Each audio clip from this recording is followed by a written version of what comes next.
हरे कृष्ण। आप सभी भक्तजनों का स्वागत है आज के सत्र में। सत्र का शुभारंभ हम पहले जगत गुरु श्रील प्रभुपाद जी की आज की कोट के साथ करेंगे। जगत गुरु श्रील प्रभुपाद की जय। आज है 23 अप्रैल। कोट आप लोगों के सामने है।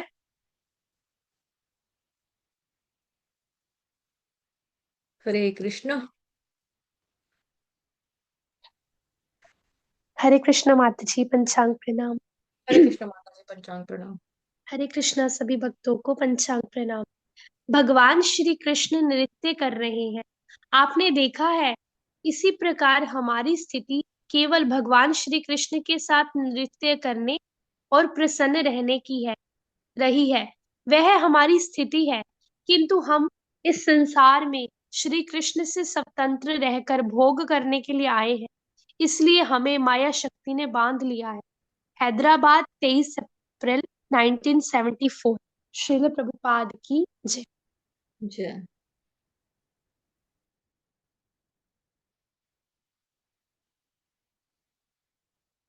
हरे कृष्ण। तो आज हम करेंगे 10th चैप्टर,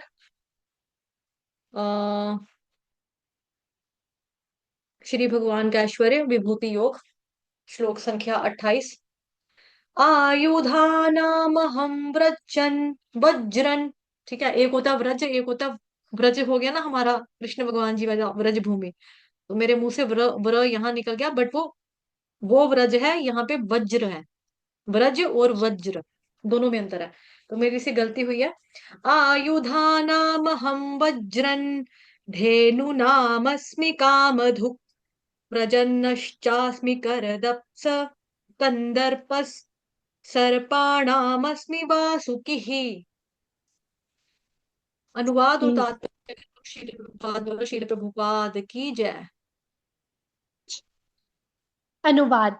मैं हथियारों में वज्र हूँ, गायों में सुरभि, संतति उत्पत्ति के कारणों में प्रेम का देवता कामदेव तथा सर्पों में वासुकी हूँ। तात्पर्य श्रील प्रभुपाद द्वारा। श्रील प्रभुपाद की जय। वज्र सचमुच अत्यंत बलशाली हथियार है और यह श्री कृष्ण की शक्ति का प्रतीक है। वैकुंठ लोक में स्थित कृष्ण लोक की गायें किसी भी समय दूही जा सकती हैं और उनसे जो जितना चाहे उतना दूध प्राप्त कर सकता है। निस्संदेह इस जगत में ऐसी गायें नहीं मिलती, और किंतु कृष्ण लोक में इनके होने का उल्लेख है। भगवान ऐसी अनेक गायें रखते हैं जिनमें जिन्हें सूर भी कहा जाता है। कहा जाता है कि भगवान ऐसी गायों के चराने में व्यस्त रहते हैं। कंदर्प काम वासना है जिससे अच्छे पुत्र उत्पन्न होते हैं। कभी कभी केवल इंद्रिय तृप्ति के लिए संभोग किया जाता है, किंतु ऐसा संभोग कृष्ण का प्रतीक नहीं है। अच्छी संतान की उत्पत्ति के लिए किया गया संभोग कंदर्प कहलाता है और वह कृष्ण का प्रतिनिधि होता है। हरे कृष्ण माता जी, पंचांग। हरे कृष्ण माता जी, पंचांग प्रणाम। धन्यवाद आपका, बहुत बहुत हरि बोल। रेगुलर रहा करो। I miss you.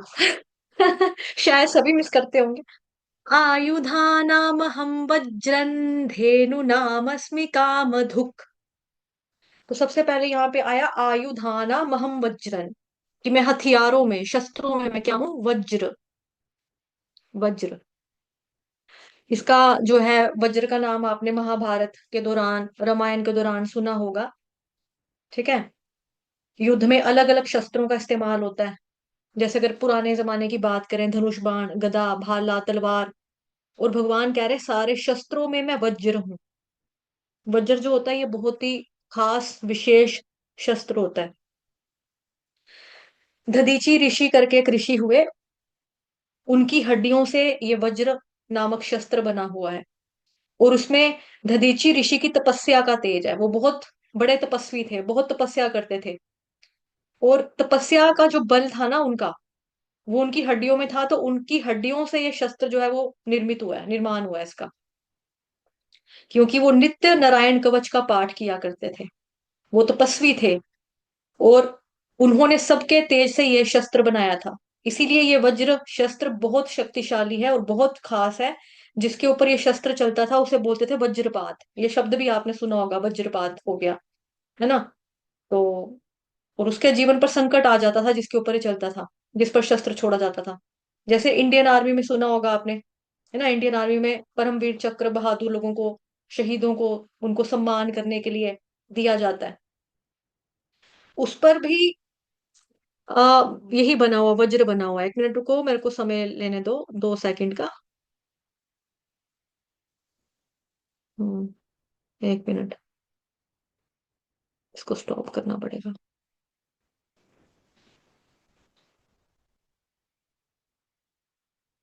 Hmm, Hare Krishna, Hare Krishna.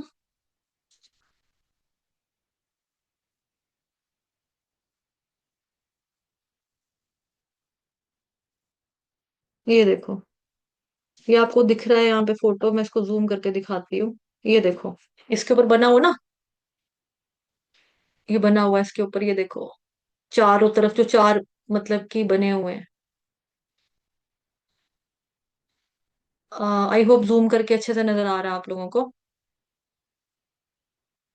Clear है? वज्र। अगर आप अपने मोबाइल पे भी देखना चाहो देख सकते हो, फोटो निकालोगे जूम करके देखोगे तो यहाँ पे वज्र जो है ये बना हुआ है, परमवीर चक्र में हमारे जो मेडल होता है। ठीक है, क्लियर है? स्टॉप कर दूं? थम्स अप दे दीजिए अगर देख लिया। स्क्रीन चेंज हुई थी ना? ठीक है, धन्यवाद।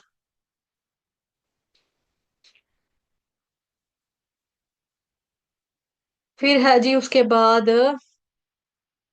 धेनु नामस्मि कामधुक्, धेनु नामस्मि कामधुक्, धेनु नामस्मि कामधुक्। कामधेनु गाय। धेनु किसको बोला जाता है? गौ को, गौ माता को बोला जाता है। तो मैं गायों में क्या हूँ? कामधेनु हूँ। सुरभि, गायों में सुरभि, सुरभि।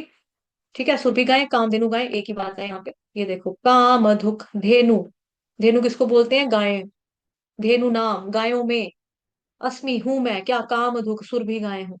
कामधेनु गाय है, भगवान बता रहे हैं कि मैं सुरभि गाय मैं हूँ। तो जैसे हमने कल परसों पढ़ा था कि समुद्र मंथन के दौरान बहुत सारे रत्न उत्पन्न हुए थे, 14 रत्न प्रकट हुए थे। उसमें से ही एक गौ माता, ये कामधेनु गाय भी थी। कामधेनु का जन्म भी समुद्र मंथन के दौरान हुआ। जो 14 रत्न प्रकट हुए थे उनमें से ये भी एक थी। और ये कामधेनु गाय जो है वो समस्त कामनाओं की पूर्ति करने वाली खास गाय हैं, विशेष गाय हैं। भगवान के धाम में समस्त गायें जो हैं, जितनी भी गायें हैं वहां पे कामधेनु गाय हैं। नॉर्मल नॉर्मल जो काऊ होती है, गाय होती है, वो सिर्फ दूध देती है, पर उसके दूध की भी लिमिट होती है ना। 2 किलो देगी, 1 किलो दे देगी, 5 किलो दे देगी। तो ये सुरभि समस्त प्रकार की कामनाओं को पूरा करने वाली गौ माता मानी जाती है। और कामधेनु को सप्त ऋषियों को दिया गया। और मेन ये भृगु मुनि के पास होती है, और आगे जाके ये पास ऑन होती रहती है। इसके बारे में कथा भी आती है।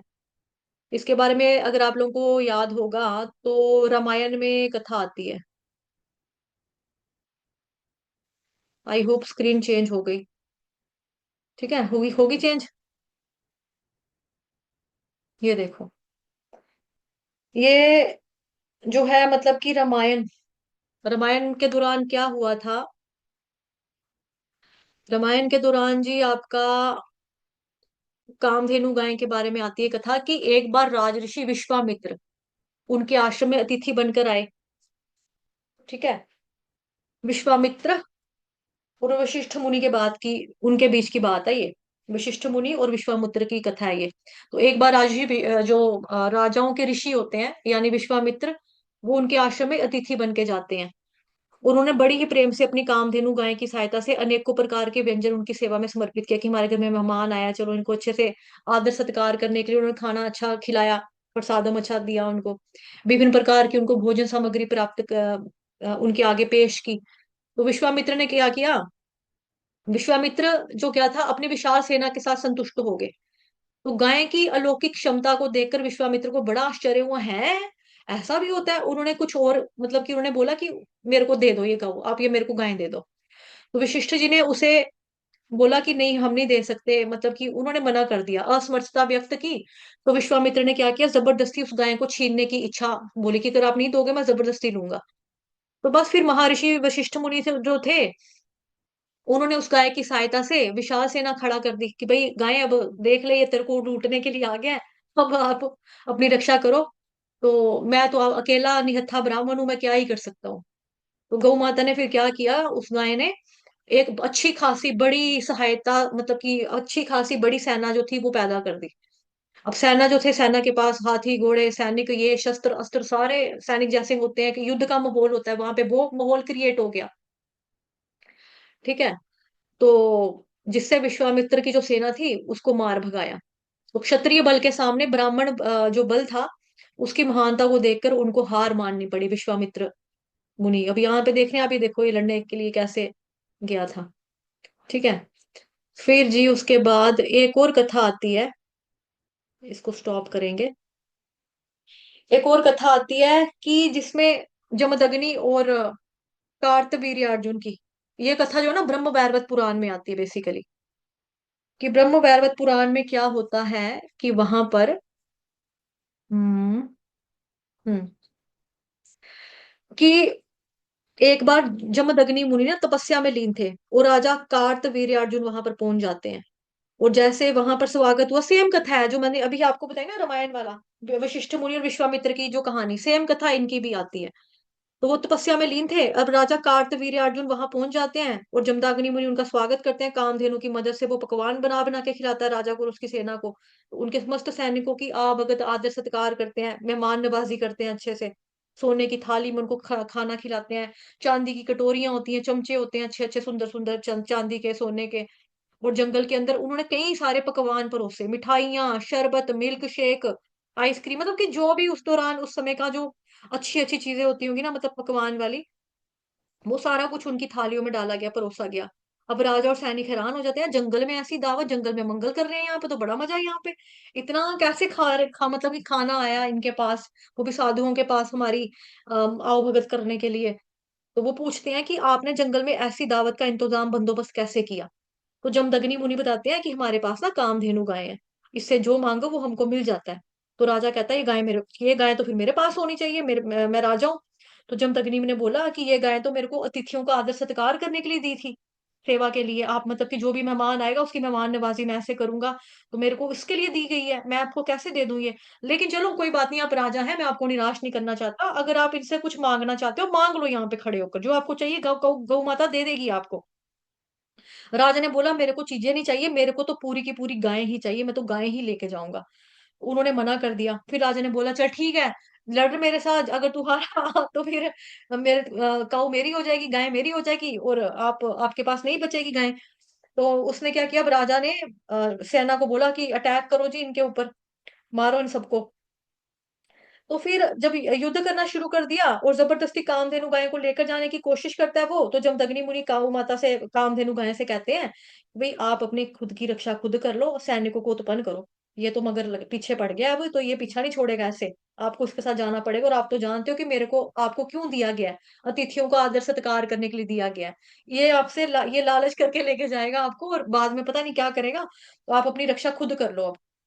तो गौ माता ने फिर क्या किया, कामधेनु गाय ने बड़े सारे सैनिकों को उत्पन्न किया, फिर वो राजा की सेना को हरा देती है। और वहां पर फिर जमदग्नि मुनि के लड़के शिष्य सारे इकट्ठे हो जाते हैं।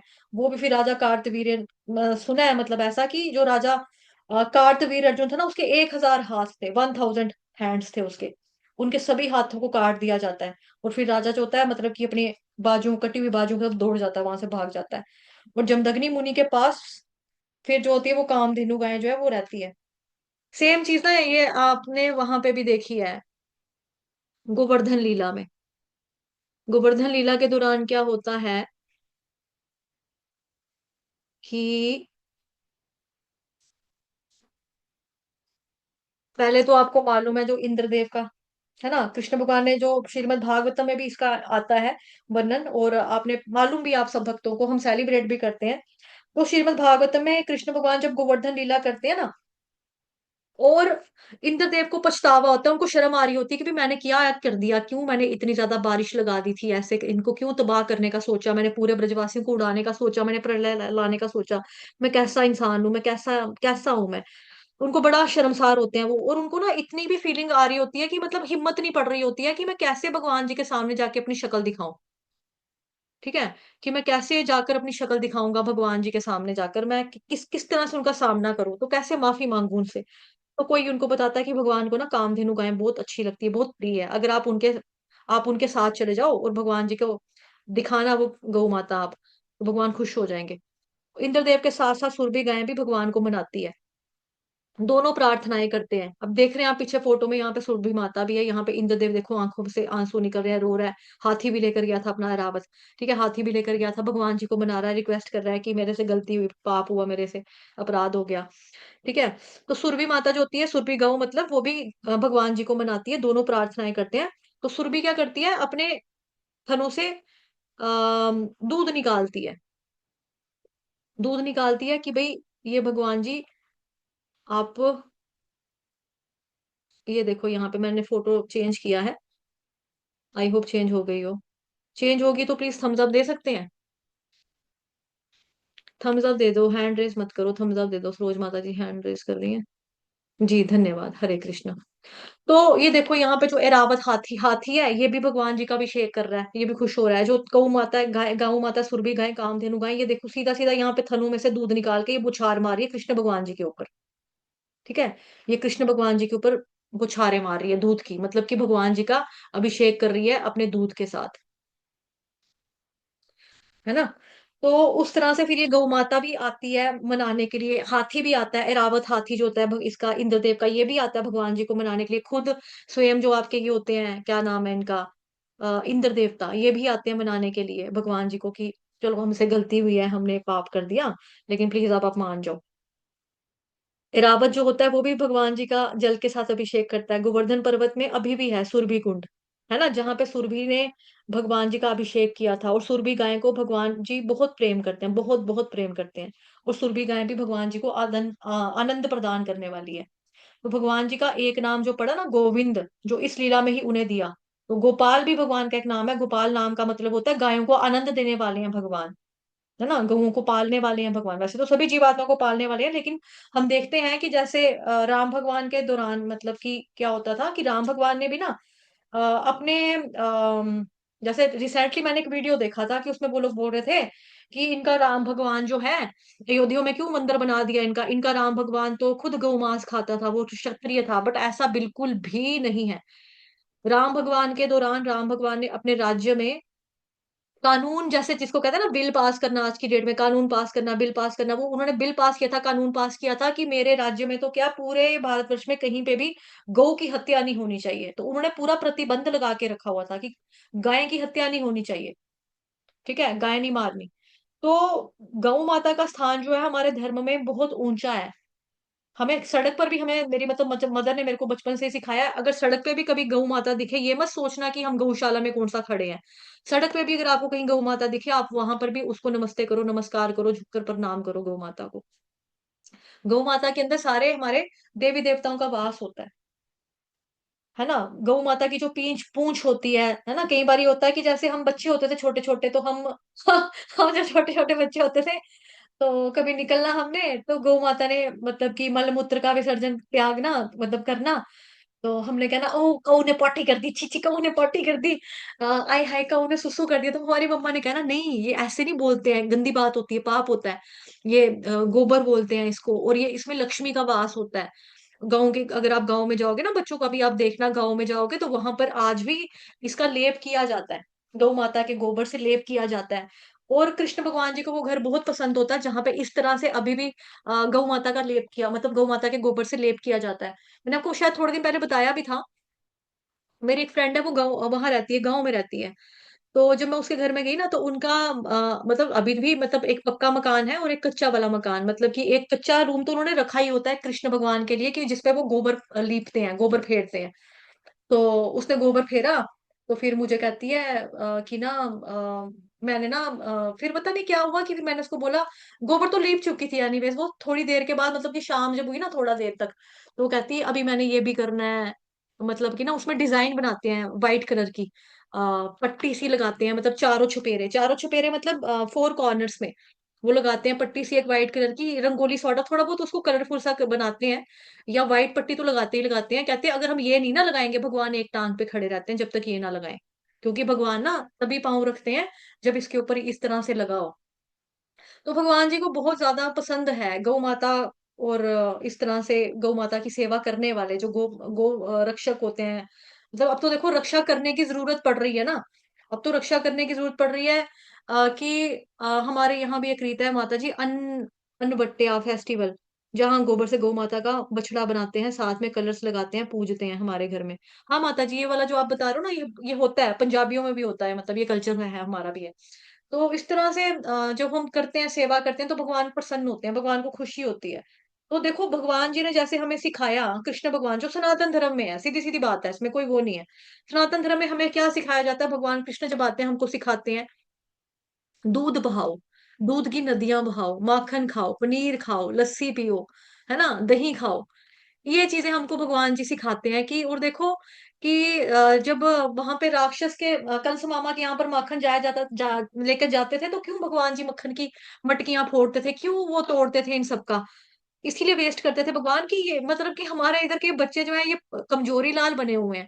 उधर एक कंस मामा के इलाके के जो बच्चों को, इनको मुस्टंडा बना रहे हैं, बाद में आके इनके बच्चों ने हमको ही मारना है, मतलब हमारे ही वालों को मारना है ना। वहां पे राक्षस खाने वाले हैं, राक्षसों को तगड़ा बना रहे हैं, गैंडा बना रहे हैं खिला खिला कर, और हमारे वालों को कुछ नहीं दे रहे हैं। हमारा हमारे गांव के बच्चों का जो हिस्सा है उधर जा रहा है। तो वो कंस जबरन ये करता था, जबरन करता था ये, कि आप अपने गांव का सारा दूध जितना भी है यहाँ पर लेकर आया करो। तो तभी करके भगवान कृष्ण जो थे वो तोड़ते थे, और सड़कों के ऊपर उनका दूध बहता था, है ना, तभी करके लूटते थे। उधर के बंदरों को भी भगवान लुटाते हैं कि आओ मंकीस तुम भी खाओ, क्योंकि तुमने मेरी बहुत सेवा किया, जब मैं राम भगवान में आया, राम भगवान के रूप में आया था, तुमने बहुत हेल्प की, बड़ी सेवा की हमारी, है ना। पुल बनवाया उन्होंने, हनुमान जी के सेना, वानर सेना ने पुल बनवाया। तो भगवान लुटवाते हैं इस तरह से, कितना ज्यादा माखन जो है लुटवाते हैं, भले ही यशोदा मैया बाद में मारे पीटे जो मर्जी करे, लेकिन भगवान इस तरह से करते हैं, है ना। और भगवान भगवान ने ये सारा किया।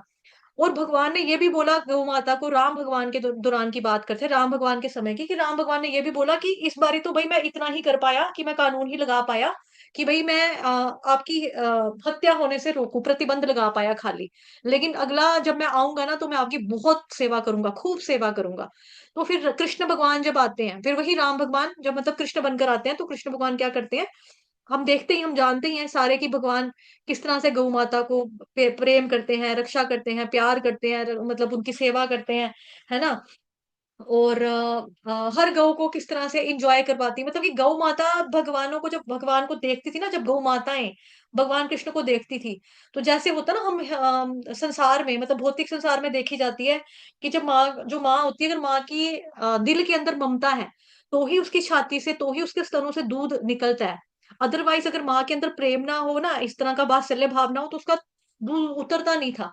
अब वहां पे जो गौ माता जैसे ही कृष्ण बलराम को देखती थी, उनके स्तनों से दूध टपकना शुरू हो जाता, सब बहना शुरू हो जाता, नदी जैसी चल पड़ती थी दूध की, कि कब इसका स्तन, मेरा कब स्तनपान करेंगे, कब मैं यूं होऊंगा, मतलब मेरा जीवन कब सफल होगा, जब कृष्ण और बलराम मेरा मतलब इस तरह से मेरा दूध पियेंगे।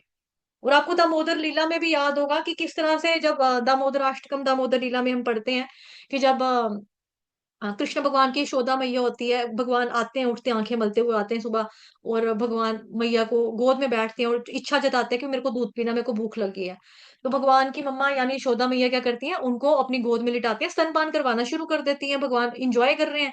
अब इतनी देर में मम्मा को याद आता है, ओ मैंने तो गैस के ऊपर या चूल्हे के ऊपर दूध रखा हुआ है उबलने के लिए, अब वो दूध तो गिर जाएगा, वो दूध तो गिर जाएगा। तो मैया क्या करती है, कान्हा जी को, मतलब कृष्ण भगवान जी को गोदी से 2 मिनट उतार कर, वो अपना चूल्हे से दूध को उतारने चली जाती हैं। अभी दूध जो क्या करता है, दूध सोचता है, हाय ये क्या हो गया, मैं इसके लिए उबल रहा हूँ कृष्ण भगवान के लिए यहाँ पर, इतना मैंने आग आग सेक रहा हूँ, मतलब कि आग, सोचो ना, आग के ऊपर किसी को बैठना पड़े, वो दूध का पतीला, उसमें वो उबाले खा रहा है, कि भाई कृष्ण भगवान मेरे को पियेंगे ठहर के, बाद में मेरे को पियेंगे। अब जब दूध ने भी देखा, क्योंकि भगवान के समय पर क्या होता है कि भगवान जिस चीज पे दृष्टिपात करते हैं ना, वो सारी की सारी चीजें आध्यात्मिक हो जाती है, वो भौतिक नहीं रहती। दूध जो था वो भी आध्यात्मिक हो चुका था। अब दूध ने ये चीज देखी कि ये क्या हो गया, भगवान तो अपनी मैया का दूध पी रहे हैं, तो मेरा मेरा मेरा क्या होगा। फिर दूध कहता है इससे तो अच्छा है मैं मर ही जाऊं, मैं आत्महत्या ही करूं। दूध सुसाइड करने का सोच रहा है वहां पे, कि मैं कृष्ण की सेवा में नहीं आ सका, तो मैं, मेरा मरना ही बेहतर है। तो दूध उबल उबल के नीचे गिरना शुरू हो जाता है, जिसको मैया उठाने जाती है। है ना। तो भगवान मतलब गौ माता की बहुत सेवा करते हैं, और जब कृष्ण बन के आते हैं, और साथ ही जब यशोदा मैया को यशोदा मैया ने यशोदा मैया ने कृष्ण भगवान को बोला, लल्ला अब तुम्हारे छोटे छोटे कोमल कोमल पाँव हैं, तुम जिद करते हो कि तुम गौ माता को चराने के लिए जाओगे, तो मैं तुम्हारे लिए जूते बना रही हूँ छोटे छोटे। तो उन्होंने बोला कि मैं जूते नहीं पहनूंगा। कहते क्यों? कहते क्योंकि गौ माता नहीं पहनती ना। अब कृष्ण भगवान जी के घर में 9 लाख गायें। वो कहते हैं अगर आपने मुझे जूता पहनाना तो सारी गौ माताओं को, सारे बछड़ों के लिए 9 लाख चप्पलें बना दो, 9 लाख जूतियां बनाओ। वो पहनेंगी तो फिर मैं भी पहन लूंगा, फिर आप मुझे पहना देना। फिर अपने पुत्र का ये वाला भाव देखकर, अपने बच्चे का ये वाला प्रेम देखकर गौ माता के प्रति, तो कृष्ण भगवान जी को गोदी में उठाती है यशोदा मैया, बहुत लाड दुलार प्यार करती है कि मेरा लल्ला तू कितना बड़ा हो गया, इतनी बड़ी बड़ी बातें कर रहा है। हालांकि भगवान छोटे ही हैं अभी, है ना। और ये हम यहाँ पर भी देख पा रहे हैं कि यहाँ पर भी ये जो है भगवान ने गोवर्धन लीला की है। ठीक है, गोवर्धन लीला की। और ये देखो, ये लेकर आ गया इंद्रदेव, लेकर आ गया अपनी गाय, कामधेनु गाय को सामने रखा हुआ है इसने, कि भाई भगवान सॉरी। ठीक है, तो ये हुआ। उसके बाद आगे पढ़ते हैं, मेरा क्लास का टाइम। हम्म, चलो। प्रजन्नश्चास्मि कंदर्पः सर्पाणामस्मि वासुकिः। पहले यहां तक ही पढ़ेंगे। प्रजन्नश्चास्मि कंदर्प। प्रजन, प्रजन किसको बोला जाता है? जब हमारी जनता जनसंख्या बढ़ती है ना। बचपन में हम ऐसे पढ़ते हैं, जनसंख्या की समस्या, बढ़ती हुई जनसंख्या की समस्या। एनीवेज, यहाँ पे प्रजन, प्रजन का मतलब बता रही थी प्रजा उत्पत्ति, प्रजा का संतान पैदा होती है जब किसी को। ठीक है, उसके बारे में बताया जा रहा है। प्रजा उत्पत्ति के कारणों में प्रेम का देवता यानी कि कामदेव मैं हूं। तो कामदेव का एक नाम और होता है, उसको बोला जाता है कंदर्प। इनके और भी बहुत सारे नाम हैं, जैसे मनमथ, अनंग भी इनके नाम है। शिव जी की तपस्या, इन्होंने क्या किया था, पार्वती माता को बोला कि शिव जी चलो, मैं शिव जी को थोड़ा सा ऐसे करूंगा। तपस्या भंग कर दी इन्होंने शिव जी की। तो शिव जी को गुस्सा चढ़ गया, मतलब इन्होंने बड़ा रोमांटिक माहौल क्रिएट किया वहां पे। आपने देखा होगा देवों के देव महादेव सीरियल में, कामदेव ने क्या किया था कि शिव जी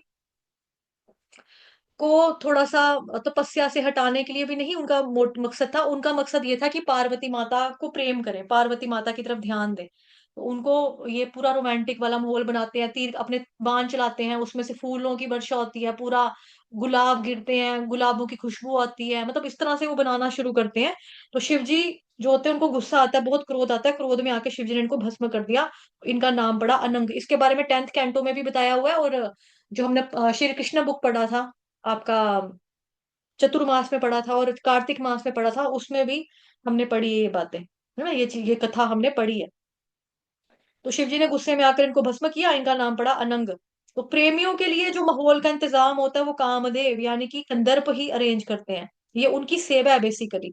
अगर आपको याद होगा 7th चैप्टर में हमने ये भी पढ़ा था कि धर्मा विरुद्धो भूतेषु कामोस्मि भरतर्षभ, कि मैं वो काम हूं जो धर्म के विरुद्ध नहीं है। तो काम, ठीक है, काम का मतलब एक काम भी होता है, काम करना, कि मैं कुछ काम कर रही हूँ। काम का मतलब बेसिकली संभोग करना, सेक्स भी होता है।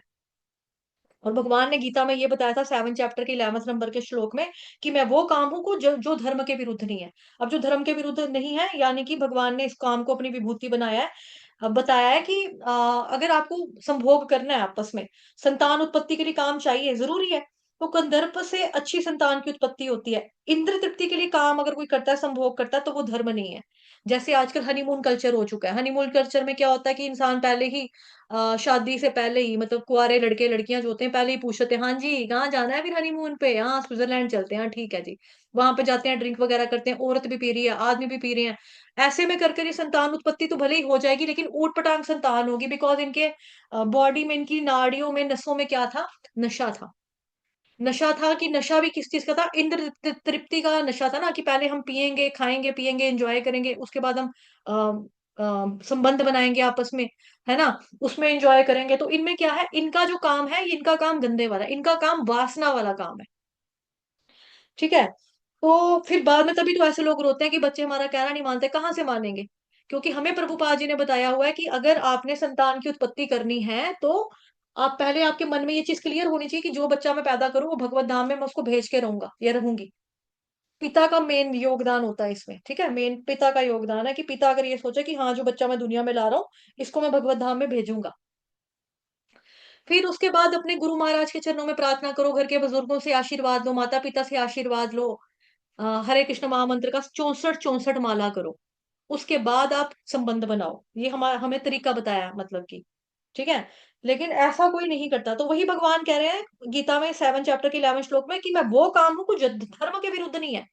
धर्म के विरुद्ध नहीं है। अभी आजकल भी ऐसी चीजें होती है ना, कि जैसे हमें मिल जाते हैं कई बच्चे डस्टबिन के आगे पीछे पड़े होते हैं, तो लोग कहते हैं हाँ ये नाजायज औलाद होगी, किसी की अवांछित संतान होगी, है ना। इस तरह से लोग बोल देते हैं। बेसिकली क्या होता है कि कुछ केसेस में रेप किए जाते हैं, है ना, कुछ केसेस में रेप किए जाते हैं, कुछ केसेस में ऐसा भी होता है कि लड़की पैदा होगी, कुछ केसेस में तो मैरिड कपल भी इस तरह से करते होंगे, जो अपना बच्चा सोचते हैं कि लड़का पैदा हो, लड़की होगी तो उसको नाले के आगे, कूड़े के ढेर के आगे, कुत्ते के आगे डाल आते हैं, जो कि बड़ा ही गंदा गंदा घटिया काम है। अगर आपके अंदर नहीं है औकात पालने की, बच्चे को आप नहीं हैंडल कर सकते हो, लड़का हो या लड़की हो, आप उसको किसी को दे दो। जो बच्चे, जो मतलब कि ऐसे लाखों चाइल्डलेस कपल हैं जिनके घर में औलाद नहीं है, जो औलाद को तरसते हैं, आप उनको दे दो। आप आश्रम में जाकर दे दो, कि कोई कोई बच्चा अगर हम देना चाहते हैं, कोई अगर लेना चाहता है दे दो।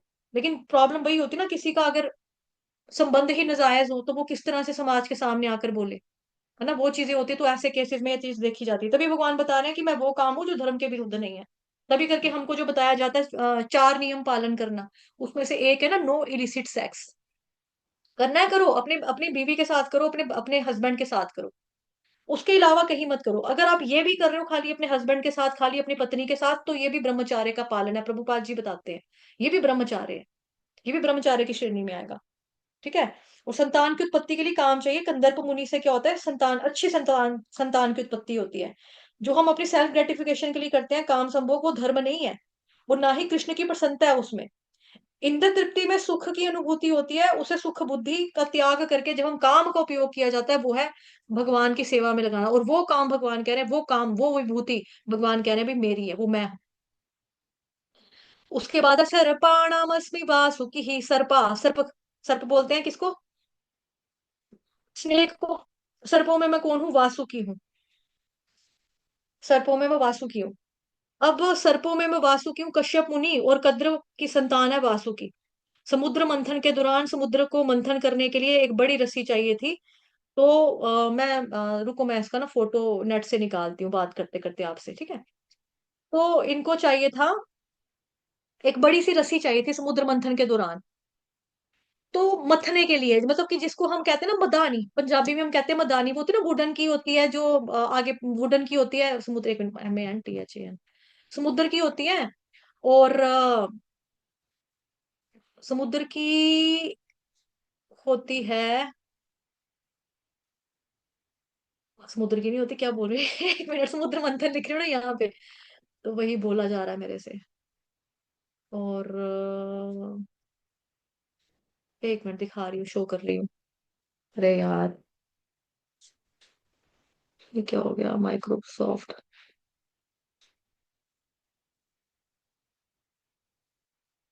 एक मिनट, आ रहा है, बस निकल रहा है, स्टॉप करना पड़ेगा स्क्रीन। हरे कृष्ण कृष्ण कृष्ण हरे हरे, हरे राम राम राम हरे हरे, कहाँ गई समुद्र मंथन।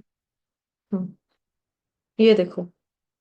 ठीक है, आई होप आप लोगों को नजर आ रहा है यहाँ पे, ये देखो, ये देखो, मदानी का मतलब हुआ, मदानी समझे ना, जो लकड़ी की होती है, गोल गोल सी होती है, उसको हम उपयोग बनाते हैं, मंथन करते हैं, जिसे हम लस्सी बनाते हैं, लस्सी नहीं बनाते हैं, मक्खन निकालते हैं, लस्सी बनाते हैं, मदानी। पंजाबी में तो मदानी कहते हैं, आपके पता नहीं। तो उसका मदानी का जो काम किया था वो उस वासुकी नाग ने किया होगा। सोचो कितनी तकलीफ सही होगी, इसने भगवान की सेवा में अपना मतलब कि शरीर दिया। हमें कोई चुंडी भी मारे, हमें कोई बाल भी हमारा खींचा जाए, है ना, तो हमें कितनी दर्द होती है, हमें बाल तोड़ हो जाता है कि अगर बाल भी अचानक निकलते हैं, मेरे होता है नाक, नाक से बाल आपको पता नहीं लगता, नाक से बाल निकल आता है, तो दाना सा फोड़ा सा हो जाता है वहां पे। तो इस बेचारे को देखो, वासुकी नाग, वासुकी सर्प को, इसने क्या किया, समुद्र मंथन में समुद्र को मंथन करने के लिए बड़ी रस्सी चाहिए थी, तो वासुकी को बुलाते हैं कि समुद्र मंथन में से अमृत निकालना है, थोड़ा अमृत आपको भी दे देंगे, तो आ जाओ। तो ये देवताओं को अगला हिस्सा पकड़ाया गया। अब जैसा कि आप देख रहे हो, देवता यहाँ पे लगे हुए हैं, देवता, ठीक है, और बड़ा करो, बड़ा वैसे काफी है ना, देवता जो है ये देवता है। आगे अगला वाला हिस्सा इनको पकड़ाया गया, पीछे वाला हिस्सा इनको पकड़ाया गया, राक्षसों को, दानवों को, उनको पूंछ पकड़ने को बोलते हैं। क्यों? फिर जब वो मुंह के पास जाते हैं ना, तो वासु के मुंह से क्या होता है, ज्वाला निकलती है। ज्वाला निकलती है। मैं देखती हूँ अगर कोई दूसरी ऐसी फोटो भी मिले अगर, जहां से इसके मुख से ज्वाला निकलती नजर आ रही है। आ, तो दिखाती हूँ आपको। ज्वाला, हाँ देखो, मिल गई मिल गई मिल गई मिल गई मिल गई, 1 मिनट, मिल गई। कहाँ गया? हम्म, ये वाला फोटो देखो। ये देखो इसके मुंह से आग निकल रही है। ये देखो, है ना, मुंह से आग निकल रही है। तो मुंह से ज्वाला निकलती है, और अमृत के एंड तक इनको समस्या का सामना करना पड़ता है, जो ये मदानियां मतलब बना के इनको मतलब कि रगड़ रहे हैं आगे पीछे से, है ना। तो इनके मुख से ज्वाला निकलती है, अमृत के एंड तक सबको इस समस्या का, प्रॉब्लम का सामना करना पड़ता है। और ये भगवान के भक्त हैं, इन्होंने सेवा में योगदान दिया। वासुकी जो है वो सर्पों के राजा है, भगवान शिव के गले में विराजमान है। मंदार बहुत बड़ा पर्वत है, और उनके लिए मंथनी बनना पड़ा। अब जैसे कि आप देख पा रहे हो, ये पर्वत है यहाँ पे, है ना। जो बड़ा वाला फोटो दिखाया था, देखो यहाँ पे पर्वत कितना बड़ा होता है। रुको और दिखाती हूँ कोई दूसरा फोटो जिसमें आपको पर्वत नजर आए खास तौर पे। हम्म,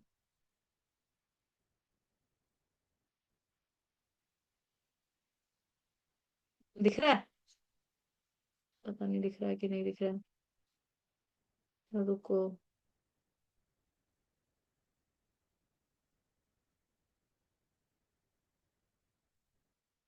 फिर शिव जी बाद में। पर्वत है काफी बड़ा, रुको, पर्वत का दिखाना पड़ेगा, पर्वत।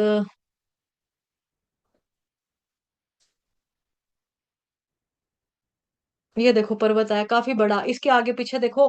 पहाड़ आपने देखा ही, अपनी भौतिक जो जिंदगी में हमने पहाड़ देखे, आप सोचो ना वैसा कोई पहाड़ हो, और पहाड़ को रस्सी से इस तरह से कवर करना, और वो भी वासुकी नाग ने, वासुकी सर्प ने जो है वो कवर किया हुआ है अपना, इस तरह से पूरा पूरे पहाड़ को कवर किया। एक तरफ से दानवों राक्षसों ने पकड़ा हुआ है, एक तरफ से असुरों ने पकड़ा हुआ है उनको, और रगड़ रहे हैं, है ना, मतलब कि गोल गोल घुमाई जा रहे हैं, मतलब कि कितना पीड़ा हुई होगी।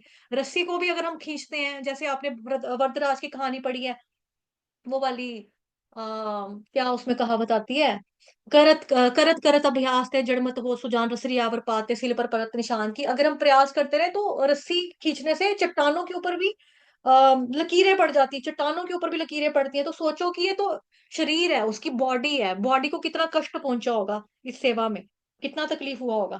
तो बेसिकली सर्प होता है और नाग होता है, सर्प में अंतर होता है, नाग में, नाग और सर्प दोनों में डिफरेंस होता है। सर्प जो होता है ना, वो जमीन पर रहता है और जहरीले होते हैं, जैसा कि इनके मुख से मैंने आपको बताया कि ज्वाला निकल रही थी। और जो नाग होते हैं वो जल में रहते हैं, उनमें वो ज्यादा जहर नहीं होते, मतलब कि कांटे तो होते हैं बट वो ठंडे होते हैं, उनका उतना जहर जो होता है ना, लगता नहीं है। तो हमें यहाँ से ये सीखना है कि किस तरह से सेवा इन्होंने अपना लगा दिया। अपना शरीर देखो कैसे सेवा में लगाया होगा, कितना दर्द हो रहा होगा, कोई यहाँ से मरोड़ रहा है, कोई उधर से मरोड़ रहा है ना, और मुंह से आग निकल रही है, दर्द भी हो रहा है, लेकिन सह रहे हैं वो। भगवान के भक्त ऐसे होते हैं, सर पर रहते हुए भी उन्होंने इस तरह से जो है सहा। तो हमें सीखने को मिलना चाहिए। तो जैसा कि मैं बता रही थी कि शाम को आज चैंटिंग सेशन रखा जाएगा उन भक्तों के लिए, उन लोगों के लिए, उन सनातनियों के लिए जिनको कल निर्मम हत्या की गई है आतंकवादियों के द्वारा कश्मीर पहलगाम में। ठीक है। तो काफी सारे लोगों को मारा गया है, आई थिंक 27 बताई जा रही है, जो कि पुलिस वालों की तरफ से इंफॉर्मेशन जो मिली है। तो फिर आएंगे शाम को चैंटिंग करने के लिए, हरे कृष्ण महामंत्र का जप करेंगे। और ये मत सोचना कि जिसका 16 माला नहीं हुआ तो मैं वहां पे आके ही 16 माला करूंगा, अपनी 16 माला पूरी करनी है पहले, अपनी 16 माला पूरी करके फिर उसके बाद एक्स्ट्रा राउंड हम दूसरे के लिए कर सकते हैं। क्योंकि जिसके हाथ अपने खुले हुए होते हैं वो ही दूसरे की हथकड़ियां खोल सकता है। हम खुद बद्ध जीव हैं। अपने हिस्से की पहले 16 माला करो, उसके बाद एक्स्ट्रा माला चाहे 50 करो, 60 करो, वो आपकी अपनी इच्छा। पहले 16 माला अपने हिस्से की करनी है। ठीक है। हम लोग मुक्त आत्माएं नहीं है, हम लोग बद्ध आत्माएं हैं, बद्ध जीव हैं। 16 माला पहले अपने हिस्से की, उसके बाद दूसरे के खाते में जितना चाहो डालो। ठीक है। तो शाम को मिलते हैं जो वहां पे शहीद हुए हैं, उनको एक तरह की श्रद्धांजलि तो हम इसी भाव में दे सकते हैं कि जो उनके ऊपर अत्याचार हुआ है, अब वापस तो किसी का सुहाग नहीं आ सकता। जैसे कि आपने देखी होगी तस्वीरें कि उस लड़की ने चूड़ा पहना हुआ है, हाथ में मेहंदी दिख रही थी बेचारी की, और गई तो हनीमून मनाने के लिए होगी वहां पे कि चलो घूम के आएंगे, नई नई शादी हुई है, नया नया जोड़ा था, तो उनको मार दिया बेचारा। अब सोचो कि सोचा था उसने कि घर वाले भी क्यों भेजते हैं हनीमून में, जा रहे हैं चलो आगे से इंसान जो होगा हमारा कुल बढ़ेगा, है ना, बच्चा आगे पैदा होगा। लेकिन देखो वो जाते हैं हनीमून के लिए, और वहां पे वो अपने पति की लाश साथ में लेकर आएगी। जिस माँ का बेटा होगा जवान लड़का, सोचो उसकी माँ के ऊपर कितना बड़ा पहाड़ टूटा होगा। जिस औरत ने अपने सामने सामने अपने आदमी को मरते हुए देखा होगा, सोचो उसके लिए कितना ज्यादा, वो कितने ज्यादा शौक में होगी। और आपने फोटो देखी होगी बेचारे की, वो कुछ बोल ही नहीं रही है, गुम हो गई है, और वो देखी जा रही है, पति की छाती के ऊपर हाथ रखकर बैठी हुई है, बस बैठी हुई है, उसका चूड़ा नजर आ रहा है। तो हमें इंसानियत होने के नाते हमारे जिम्मेदारी बनती है एक ऐसी जीवात्मा के प्रति, ऐसी जीवात्माओं के प्रति जिनको बेरहमी से कल कत्ल किया गया, गोली मारी गई, उनके लिए हमें हरे कृष्ण महामंत्र का जप करना है। तो मैं ये रील भी डाल दूंगी, बड़े बड़े जो पेजेस हैं वहां पे भी डाल दूंगी, ताकि मोस्टली ज्यादा से ज्यादा भक्तजन जो है वो जुड़े, और करुणा का भाव रखें अपने दिल में, दया का भाव होना चाहिए हमारे। अफसोस है हमें सबको, है ना, इस चीज का, जो दुखद घटना घटी है अपने हमारे अपने ही स्टेट में, उसके लिए हम लोग मतलब कि क्षमा भी चाहते हैं उनसे कि चलो क्या कर सकते हैं। लेकिन वही है ना, मतलब कि ऐसा ही है, मतलब क्या करें। तो हमें उनका अफसोस है, दुख है, और हम लोग उनके साथ उनके दुख में शरीक हैं, शामिल हैं। और हमारा जो ग्रुप है हरे कृष्णा इस्कॉन की तरफ से, जो हमारा ग्रुप है वो उनके दुख में शामिल है। और हम लोग आपके घर वालों के लिए जिनकी मृत्यु हुई है उनके लिए हम लोग आज हरे कृष्ण महामंत्र का जप करेंगे। जो क्लास होगी वो नहीं होगी, लेकिन ऐसा बिल्कुल भी नहीं सोचेंगे कि कक्षा नहीं है, शाम को 4:15 या 4 बजे वाला बैच भागवतम का नहीं होगा तो हम माला करने भी क्यों जाएं जब कथा नहीं है। तो कथा को छोड़ के, माला को छोड़ के कहीं आज शॉपिंग करने मत चले जाना, ठीक है। खून खोलना चाहिए आप लोगों का इस बात के ऊपर, अगर नहीं खोला तो खून नहीं, आपके जिस्म में पानी है, ठीक है। आपको शायद मेरी बातें कड़वी लगती होंगी, स्ट्रांग लगती होंगी, बट क्या करें, क्या करें, थोड़ा सा हिलाना पड़ता है, सोई हुई आत्माओं को जगाना पड़ता है, ठीक है। सनातनियों का यही प्रॉब्लम है, हिंदुओं का यही प्रॉब्लम है, ये कास्टिज्म में घुस जाएंगे, कौन सी कास्ट है, क्षत्रिय है, ब्राह्मण है, शूद्र है, कौन है, तो ये है वो है। लेकिन ये काफी नहीं है कि किसी निर्मम जीव की, मतलब कि इस तरह से हत्या की जाती है, निर्मम निहत्थे इंसान की हत्या की जाती है, उसका सिर्फ ये पूछ के नाम क्या है, नाम से पता लगा हिंदू है तो गोली मार दी। ये किसी के साथ भी हो सकता है, किसी कोई भी हिंदू जो है वो सेफ नहीं है। बांग्लादेश में जो हो रहा है, उधर हो रहा है, वेस्ट बंगाल में, वहां पे भी कितना कुछ हो रहा है। यहाँ पे प्रभु जी आज आए हैं, बिजॉय सरकार प्रभु जी। बिजॉय सरकार प्रभु जी मेरे को पर्सनल मैसेज करके कह रहे थे कि भाई मेरे को ना मजा नहीं आ रहा है यहाँ पे रहने का, मेरा मन नहीं कर रहा है बिल्कुल भी, इंडिया में मैं सिटीजनशिप लेना चाहता हूँ, मैं क्या करूं। सोचो कहीं अपना हाल भी वैसा ना हो जाए, दौड़ने वाला भागने वाला। एक हो जाओ, एक हो जाओ, इकट्ठे हो जाओ, इस तरह से डिवाइड एंड रूल, उधर उधर उधर उधर इधर इधर जाना, उसका कुछ नहीं होने वाला। जिंदगी कितनी है, सांसें कितनी है, किसने कितनी लिखी लेकर आया हुआ कुछ नहीं पता, कौन कैसे जाएगा कुछ नहीं पता किसी का भी। जितना हो सकता है भगवान का नाम लो और भक्तों के संग में रहकर भक्ति करो। अकेले होने की जरूरत नहीं है, अकेले होने की जरूरत नहीं है, अकेले अकेले से जप करने की जरूरत नहीं है, इकट्ठे होकर करो, भगवान जल्दी सुनते हैं। भगवान की प्रसन्नता ही इसमें है कि जब भगवान के भक्त इकट्ठे होकर उनकी कथाओं का श्रवण करते हैं। शाम वाले बैच में 37 लोग आते हैं, ठीक है, 37, 38, 39, 40 भी चले जाते हैं। आज मैं देखती हूँ कि चैंटिंग सेशन के दौरान पे कितने कितने आते हैं, ठीक है। और आप लोगों से रिक्वेस्ट है कि ज्यादा से ज्यादा शेयर करना लिंक को, ताकि भक्त और ज्यादा जुड़े और ज्यादा चैंटिंग करें हरे कृष्ण महामंत्र की।